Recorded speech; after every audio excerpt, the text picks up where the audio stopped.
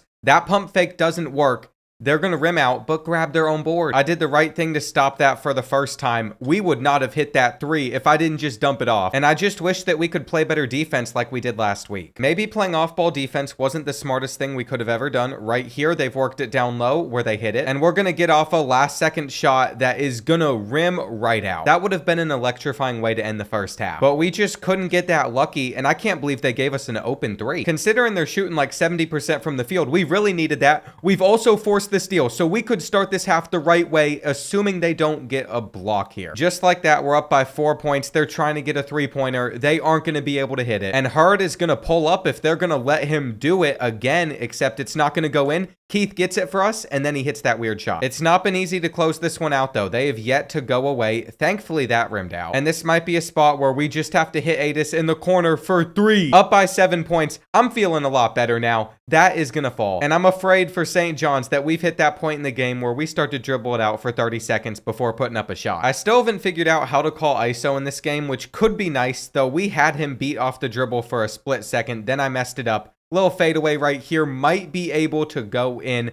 We get the board even better. After running off a lot more of the clock, we've even drawn a foul. And I trust William Murphy to hit both of these free throws and put us up by 3 possessions. Really, I'm just trusting myself. Good little look of Indianapolis back there at Lucas Oil Stadium. We're going to hit it. And I'm expecting this point guard to try and put up a 3, but he took it straight into our face and it didn't work. At the end of the game, it's not going to matter too much. They just couldn't hit any threes. We're going to walk away with a 9-point win over them. And it seemed impossible for so many years, but we have made it to the national championship. With how long this video probably is, though, if we lose this game, the whole video is ending no matter what. I'll just fail to rebuild with South Carolina. And for how hard I have tried with them, I think that is a very acceptable outcome. I am not one to fail challenges, though. I trust myself to handle business here. I'm getting better at this game. And we've opened this one up in the ideal way so far. Poking that ball loose, we got a steal 2-on-2. I might just go for a fadeaway 3. Why not? If it would have fallen, the place would have erupted. If it didn't, no one cares, but I swear he was stepped out of bounds right there. And there was a ref right in front of him too, which is a little bit ridiculous, but I don't care. I don't care. This game was really starting to feel like it was it, that we had just won a championship, but there's so much time. And I wish I could say that I could be trusted with a lead, but I really can't. I wanted a jump shot. I'll take the and 1 chance. I have no idea why Jonah Hurd just drove at the basket like that. I was standing still. But he has come to play in this game. They're putting up a 3, and it's going to be well off. With about 15 seconds left in this first half, they're looking to get it within 3. And they were able to do so, but we're going to go down the court, throw it straight to them, and now they have a chance to tie it up with a few seconds left. I can't run back to stop that shot. That was such a dumb way to end the half. And if we were shooting better from the field, this wouldn't even be a contest, but they're about to take a lead if that is falling. All is good for now, though. Hurd, open 3-pointer. I'm gonna let him try it. And that should be a shot that is falling as they take the lead. We're 28-0 this season, though, whenever we have a lead at the half. So you can take that data, use it as you will. Hurd, one more chance, another miss. And what did I say? We have a great 5-star freshman shooting guard that also is 99 3-pointer I'm willing to sub in. After going on a 8-0 run, this is going to be needed. And it's time to see what they let us do with Porter. He almost dribbled to an open 3. Zero respect for one of the best 6th men in the country. That was a great pass that we should have been able to intercept. But we've just run it down the court, tried to get it over to Porter again, where he has gotten enough separation to get us an open 3, and it was a great pass. I think I've considered about everything a great pass in this video, though. We got the deflection, they're holding it, and 3 minutes left in this championship, they put it up and they miss. After settling down from running down the court, we've gotten it to Porter. He is our fresh legs going to work. We've gotten the rebound with Murphy. Somehow, Murphy still has the ball, and they got the deflection. However, we're going to push their guard out of bounds. We just threw it off of a Friars player, and the pressure might start to kick in, but I'm letting it rip. I can't give you as good of a bang as Mike Green, but it was deserved for that moment. And we are going to run the court versus them, where Keith has such an open look. If they're going to get themselves 3 points, we're going to find a way to respond back. That is also our board. And I wish that we could say that we didn't give up 2 points on their next possession, but we did, so we needed that. As long as they're giving Myron Keith the free throws, calling the foul, we're going to be able to put up 2 again. And a 4-point lead with a minute left is not the safest. But that is sure better than it was. I'm no longer even going for steals. We grabbed the board, and now we just got to dribble. Starting at about 40 seconds, they're probably going to start fouling. I'm not going to do anything until they do. And I think it's kind of funny that we trust our center, William Murphy, to hit these shots to close out the game. We'll see what they drew up in their timeout. This is their last attempt at really getting back in. I'm not sure why we're playing off of them, but we're not in double bonus yet. So if I choke this free throw, we could be in trouble. Thankfully, it went in, and we're going to hit the other. So they better get off a shot fast in these final 15 seconds. We have a dude in his face that time. You're not going to get a clean look 2 times in a row on a 3-point shot. Go ahead, jump, block again, great defense, and the ball is still in. That's going to give us the national championship right there. We have done it. We have turned the Gamecocks, the worst team in the SEC, into a champion. But it has been a long time since we were kicked out of the SEC, so we aren't really a part of that conference anymore. It is a little bit unfortunate, though. We're never going to get to play with the #1 player in the country. And look at this. William Murphy is leaving early as a freshman, going pro because he was a 5-star prospect. The same thing is true for Devin Porter, who came up clutch for us. But they probably made the right decision. Our starting lineup on next year's roster would have been 85s or higher, so it's not like we would have taken a step back. I was just wishing that we got an invite back to the SEC or something. It would have been cool. Looking back on our career, we are 17 years deep. That took the longest any rebuild on this channel has ever taken. I also just noticed that Anthony Mathis came in as an 88 overall freshman, so that's what we would have had starting. But that's okay. Maybe the next time I play this game, I'll be able to get a player like that. If I do another college basketball rebuild, I think first I have to try out College Hoops 2K8, but after that, maybe we return to this one.